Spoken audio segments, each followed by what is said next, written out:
Assembly సమావేశాల ఈ సెషన్కు కూడా వచ్చేది లేదు, ప్రతిపక్ష హోదా ఇచ్చే వరకు అసెంబ్లీకి రాము అంటూ ఉన్నారు సార్ జగన్మోహన్ రెడ్డి. కొన్ని ఆరోపణలు కూడా చేశారు. శాసనసభలో ప్రజా సమస్యలు వినిపించకూడదని మన గొంతు నొక్కుతోంది ఈ ప్రభుత్వం, అందుకే ఏకైక ప్రతిపక్షమైన ప్రధాన ప్రతిపక్షంగా గుర్తించడం లేదు. అలా గుర్తిస్తే సభలో మాట్లాడేందుకు తగిన సమయం ఇవ్వాల్సి వస్తుంది. ఆ హక్కు ఇవ్వడం ఇష్టం లేకనే ప్రధాన ప్రతిపక్షంగా గుర్తించడం లేదు అని చెప్పేసి. సో స్పీకర్ అయ్యన్న పాత్రుడు కూడా కొన్ని కామెంట్స్ చేశారు సార్. అసెంబ్లీకే రాని వాళ్ళు ఎమ్మెల్యేలు ఎలా అవుతారు అని చెప్పేసి. అసెంబ్లీకి వైసీపీ వెళ్ళడం లేదు, జగన్ వ్యూహం కరెక్టేనా సార్?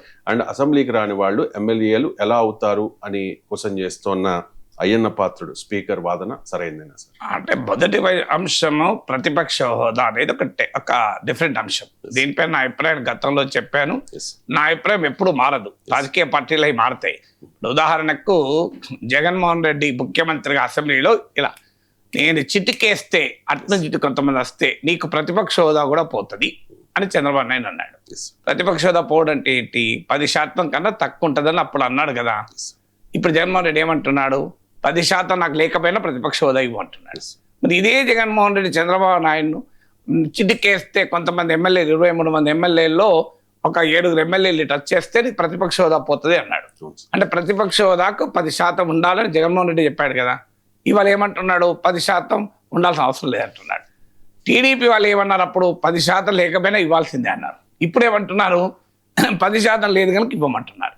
నేను అప్పుడైనా ఇప్పుడైనా ఒకటే మాట మాట్లాడాను. మీరు ఆ రోజు కూడా ఇదే విషయం చర్చకు వచ్చినప్పుడు చిటికేస్తే అటోళ్ళు ఇటు వచ్చినా చంద్రబాబు నాయుడే ప్రతిపక్ష నేత అన్న. ఆ రోజు కూడా ఆ 10% ప్రిన్సిపల్ అనేది ఎక్కడ లేదు అన్న ఆర్గ్యుమెంట్ అప్పుడు టీడీపీ వాళ్ళు సమర్థించారు, నన్ను ఇప్పుడు వ్యతిరేకిస్తారు.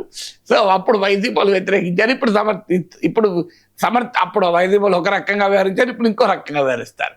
నా పాయింట్ ఒకటే, ఎప్పుడైనా అదొక సెపరేట్ ప్రిన్సిపల్. 10% ఉండాలా ఉండకూడదా దట్ ఇస్ వేరే డిబేట్. చంద్రబాబు నాయుడుకి ఒక సూత్రం, జగన్మోహన్ రెడ్డికి ఇంకో సూత్రం ఉండదు. మాలాంటి వాళ్ళు చంద్రబాబు నాయుడు విషయానికైనా ఒకే సూత్రం చెప్తారు, జగన్మోహన్ రెడ్డికైనా ఒకే సూత్రం చెప్తారు. టీడీపీ వైసీపీలు అలా చెప్పరు. వాళ్ళకి అవసరం ఉన్నప్పుడు ఒక సూత్రం చెప్తారు, అవసరం లేనప్పుడు ఇంకో సూత్రం చెప్తారు.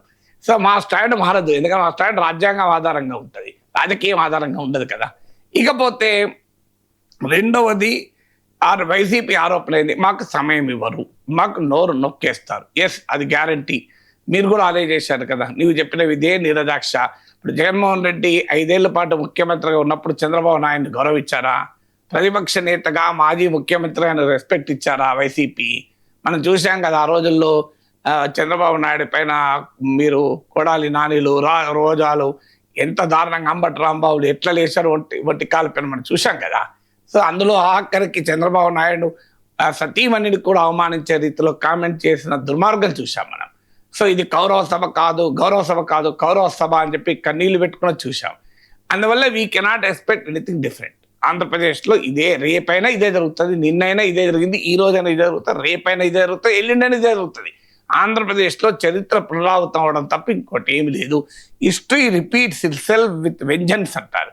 అందువల్ల జగన్మోహన్ రెడ్డి ఇవాళ నాకు సమయం ఇస్తలేరు, వైసీపీ మాకు సమయం ఇస్తలేరు, నోరు నొక్కేస్తాను అనడంలో వాస్తవం ఉంది, కానీ ఆ నైతికత హక్కు లేదు.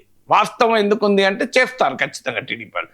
ఎందుకు నైతిక హక్కు లేని మీరు కూడా అదే చేశారు కనుక రేపు భవిష్యత్తులో మళ్ళీ జగన్మోహన్ రెడ్డి ఎప్పుడైనా ముఖ్యమంత్రి కాడంటి కూటమి అంటోంది, ఒకవేళ అయితే మీరు అప్పుడు కూడా మళ్ళీ జగన్మోహన్ రెడ్డి అదే చేస్తాడు, అనుమానమే లేదు. అప్పుడు మీరు బాధితులు అవుతారు, మీ తరఫున మేమే మాట్లాడాల్సి వస్తుంది అప్పుడు.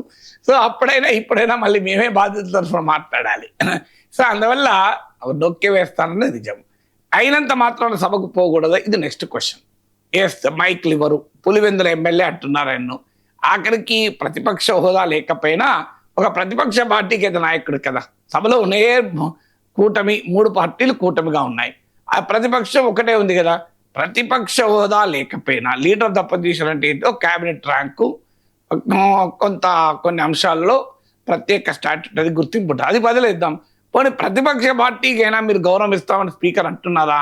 ఒక ప్రతిపక్ష పార్టీకి ఎంత సమయం ఇవ్వాలో ఇస్తాము అని స్పీకర్ చెప్పరు, సమయం ఇవ్వరు. ఎందుకంటే మీరు పులివెందుల ఎమ్మెల్యే అంటున్నారు, కానీ జగన్మోహన్ రెడ్డి పులివెందుల ఎమ్మెల్యే అడగలమా? పులివెందుల ఎమ్మెల్యే ఆయన ఒక్క పులివెందుల సమస్యలు మాట్లాడితే సరిపోతుంది. ఆ మాటకు వస్తే ఎమ్మెల్యే ఒక్క సభలో ఎలక్ట్ అయ్యే వరకే ఒక నియోజకవర్గం, సభలో ఎలక్ట్ అయ్యాక ఆయన సభ్యుడు అంతే. ఆ నియోజకవర్గం గురించి మాట్లాడాలని ఎక్కడా నిబంధనలు లేదు. నేను హైదరాబాద్, రంగారెడ్డి, మహబూబ్ నగర్ ఎమ్మెల్సీగా ఉన్నా. విశాఖ స్టీల్ పైన మాట్లాడినా, విశాఖ రైల్వే జోన్ పైన మాట్లాడినా, విశాఖ మన్యంలో ఉండే సమస్యల మీద మాట్లాడినా, అనేక సమస్యల మీద మాట్లాడినా. కేవలం నేను నా 3 జిల్లాలే మాట్లాడతా. నా సభలో సభ్యుడు దేనిపైన మాట్లాడచ్చు. అందువల్ల ఆ లాజికే కరెక్ట్ కాదు. జగన్మోహన్ రెడ్డి పులివెందుల ఎమ్మెల్యే అంటే ఆయన ఒక ప్రతిపక్ష పార్టీకి నాయకుడు. ఈవెన్ పులివెందుల ఎమ్మెల్యే అయినా అన్నింటిలో మాట్లాడచ్చు. సమయం ఇవ్వరు కదా అని సభకు నేను గైరాజరైతానా అంటాడు. అది కరెక్ట్ స్ట్రాటజీ కాదు అని. ఎందుకు కరెక్ట్ స్ట్రాటజీ అంటే మనకు ఎప్పుడు కూడా రామాయణాలు, భారతాలు, పురాణాలు, మన కథలు, మన సాహిత్యము మనకు కొంత విజ్డమ్ని ఇస్తుంది, వివేకాన్ని ఇస్తుంది. మనకు ఎప్పుడైనా ఒక ప్రశ్న, ఏ నిర్ణయం తీసుకోవాలి, ఎటువైపు పోవాలన్నప్పుడు ఫిలాసఫర్స్, లిటరరీ వర్క్స్, ఎపిక్స్ ఒక్కసారి కనుక కన్సల్ట్ చేస్తే మన సొల్యూషన్ దొరికిపోతుంది. మీకు మహాభారతంలో మనకి ఇదే ఇష్యూ ఉంది. దుర్యోధనుడు దగ్గరికి సంధికి పంపిస్తాడు ధర్మరాజు. కానీ అప్పుడు సంధికి ఒప్పుకుంటాడా అనే ధర్మమీమాంసలు ఉన్నప్పుడు శ్రీకృష్ణ పరమాత్మ మాట అంటాడు, సంధి కుదరదని తెలుసు, సంధికి సుయోధనుడు అంగీకరించడని తెలుసు, అయినను పోయి రావలను అస్థినకు అంటాడు. ఈ మహాభారత పాఠం కనుక అప్లై చేసుకుంటే జగన్మోహన్ రెడ్డి ఏమనాలి, అసెంబ్లీలో నాకు సమయం ఇవ్వరని తెలుసు, నా గొంతు నొక్కుతారని తెలుసు, నన్ను అవమానిస్తారని తెలుసు, నాకు మైక్ కట్ చేస్తారని తెలుసు, అయినను పోయి రావలను అసెంబ్లీకి అనాలి. అది జగన్మోహన్ రెడ్డి చేసిన పని. విజ్డమ్ ఆఫ్ మహాభారత చెప్పేది ఏంటంటే అయినను పోయి రావలను అసెంబ్లీకి. అయినను పోయి రావలను అసెంబ్లీకి అని పోయినప్పుడు ఏం చేయాలి, ఎంతటి అవమానాల మధ్యలో కూడా నీ అభిప్రాయం చెప్పచ్చు. నీకు దానికి కూడా ఒక ఉదాహరణ చెప్పాను, గతంలో కూడా చెప్పాను. ఐ థింక్ బెన్ జాన్సన్ అనుకుంటా, ఫేమస్ రన్నర్. ఆయన 100 మీటర్స్ రన్నింగ్ రేస్. సో అందరూ కామెంటరీలు, బెన్ జాన్సన్ రెస్లింగ్ అది ఇది అన్నట్టుంటే బీబీసీ వాళ్ళు బ్యూటిఫుల్ కామెంటరీ ఇచ్చారు. ఎందుకంటే 100 మీటర్లు ఎంతసేపట్లో పోతారు, కొన్ని సెకండ్స్లో పోతారు. నువ్వు వర్ణించు అనుకోండి, రవిశంకర్ ఇప్పుడు మైక్ పెట్టుకున్నాడు అనే లోపల అయిపోతుంది. ఏమన్నాడు, it is Ben Johnson, it Ben Johnson, it Ben Johnson, it Ben Johnson అన్నాడు ఒక్కటేసారి. అయిపోయి ఆయన గెలిచిండు. సో అలా నువ్వు ఏమీ లేదు, నువ్వు పోయిన సభకు పోయి మీకు పొగాకు రైతులను ఇంకేమనకు, మిర్చి రైతులను, మామిడి రైతులను, కృష్ణా డెల్టాలో వరిసాగను ఇంకేమనకు. ఇంతే.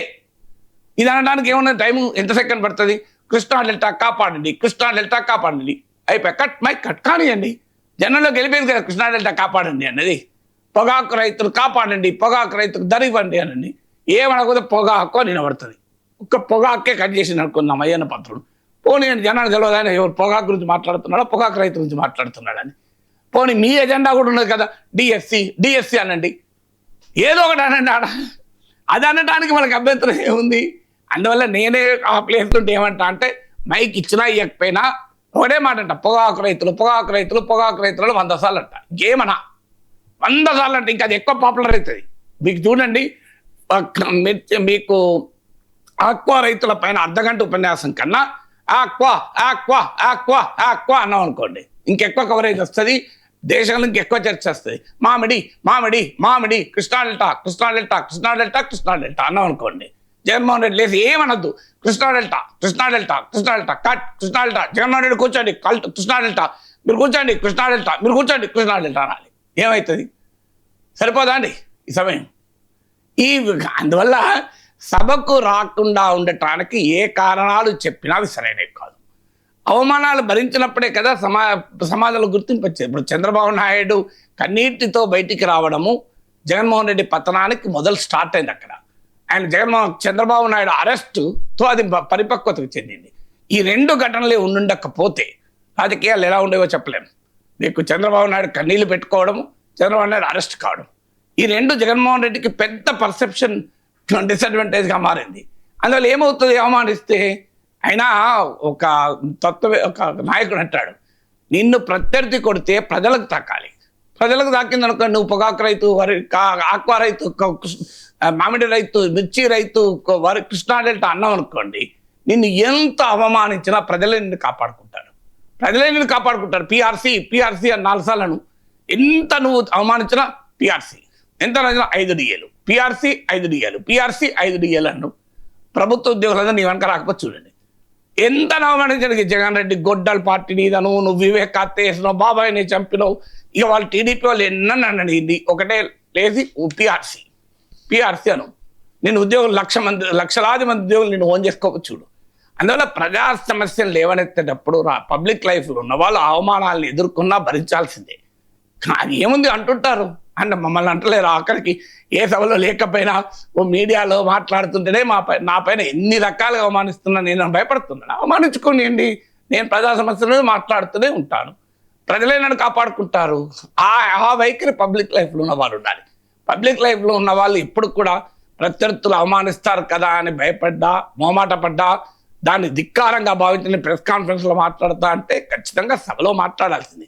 ఇక అయ్యన్న పాత్ర అన్నట్టు ఎమ్మెల్యే కాని వారికి మరి సభ రాకపోతే ఎమ్మెల్యే అంటే చాలా మంది ఉన్నారు. ఎన్టీ రామారావు సభకు రాకుండా భీషణ ప్రతిజ్ఞ చేసే ఉదాహరణ లేవా? చంద్రబాబు నాయుడే కదా ఇలా అవమానించిన తర్వాత సభకు రానని చెప్పి రాకుండా ఉండలేదా? మరి అది సభలో అదొక నిరసన. సభకు రాకపోవడం కూడా ఒక ఫామ్ ఆఫ్ ప్రొటెస్టే. అందువల్ల ఆ ఫామ్ ఆఫ్ ప్రొటెస్ట్కు పీనల్ అవుతుంది. ఏమైతే ఎమ్మెల్యేకి జీతం ఎమ్మెల్యే జీతం కొరకు జగన్మోహన్ రెడ్డి కింద మీద అవుతాడా? వైసీపీకి ఉన్న 11 మంది ఎమ్మెల్యేలు సాలరీ ఇవ్వకపోతే వాళ్ళు పస్తులు ఉంటారా? నాకు అర్థం కాదు. అది ఏం శిక్షణ నాకు ఇప్పటికీ అర్థం కాదు.